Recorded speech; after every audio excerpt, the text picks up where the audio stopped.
Project 2025. Follow Leonard Leo's unholy war to overthrow American democracy.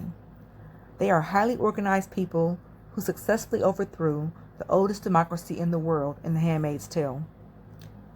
Leonard Leo is funding Project 2025, a scheme to overthrow American democracy to install a Christian dictatorship just like Gilead from Handmaid's Tale. On Netflix, Leonard Leo, the wealthy neoconservative Catholic puppet master, Leo has funded 60 of over 80 Project 2025 initial advisory groups, including over half the advocacy board in 2022, using hard-to-track dark money. Leo's world is a tight-knit, overlapping network of friends, Christian rights activists, and GOP lawyers at the Heritage Foundation, the Federalist Society, Congress, and unexpectedly, the Catholic sect Opus Dei. While Project 2025 represents a roadmap for autocracy, a future theocracy, it's definitely a Leocracy. Stop the Coup 2025. Follow the dark money and hidden relationships with this map based on research by Stop the Coup 2025 and other sources listed below. Who are the Opus Dei members? Who are the authors of the Project 2025? Who is contributing billions to Leo's operations?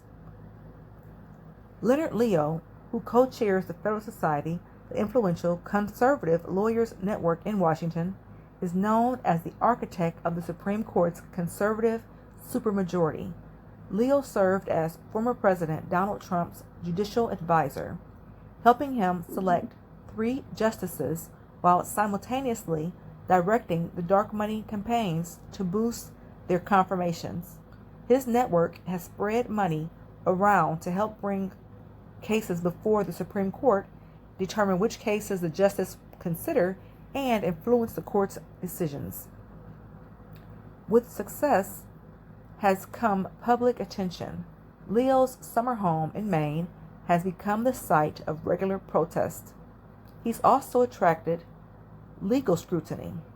Last summer, Politico reported that the Washington, D.C. Attorney General launched an investigation into whether Leo has misused nonprofit laws for personal enrichment following a watchdog complaint pointing out that nonprofits under Leo's control have paid tens of millions to his for-profit firms.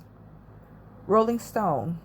In November, the Senate Judiciary Committee voted to authorize a subpoena after Leo refused to provide lawmakers with a full accounting of all gifts and payments that he has directed to Supreme Court justices and their spouses. The vote followed reports that Leo steered secret consulting payments to Justice Clarence Thomas, his wife Jenny, and arranged Justice Samuel Alito's seat on a private jet paid for by a billionaire hedge fund chief as part of an undisclosed luxury fishing trip in Alaska in 2008. Rolling Stone. The United States Constitution is suspended, newspapers are censored, and America is changed into a military dictatorship known as the Republic of Gilead.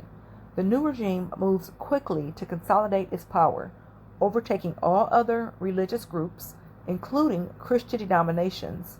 Women become the lowest ranking class and are not allowed to own money or property or to read and write.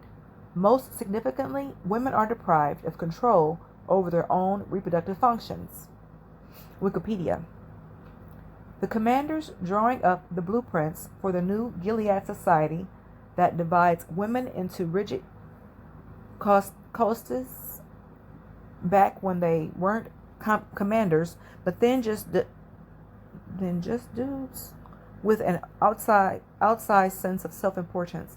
I think about men who dreamt of boiling down women's careers, ambitions, dreams, and accomplishments, and leaving only their capacity to serve Gilead through rearing children or cleaning houses, or toiling to their deaths in the colonies. I think about men who would be happy to redefine womanhood without asking permission.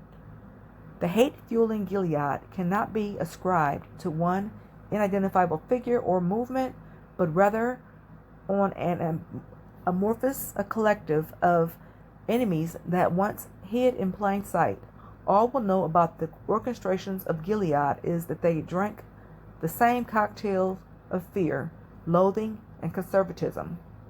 Refinery 29. Stop the Coup. The Stop the Coup campaign has been launched to counter Project 2025's agenda and address the urgent need to spread the word to LGBTQ and progressive communities about dangerous threats to our democracy and lives. The project will address the burning question many when they learn of the Project 2025, what can we do to fight back? Where is a progressive blueprint for action? What steps can we take? Most importantly, what works? What are effective strategies? The fact is, there isn't a single answer to these questions, but many ideas. Field-tested strategies and intersectional actions, progressives can take on a myriad of fronts and cross-cutting issues. In New York City, Stop the Coup 2025 is convening seasoned LGBTQ activists to discuss and plan urgently needed responses to counter Project 2025.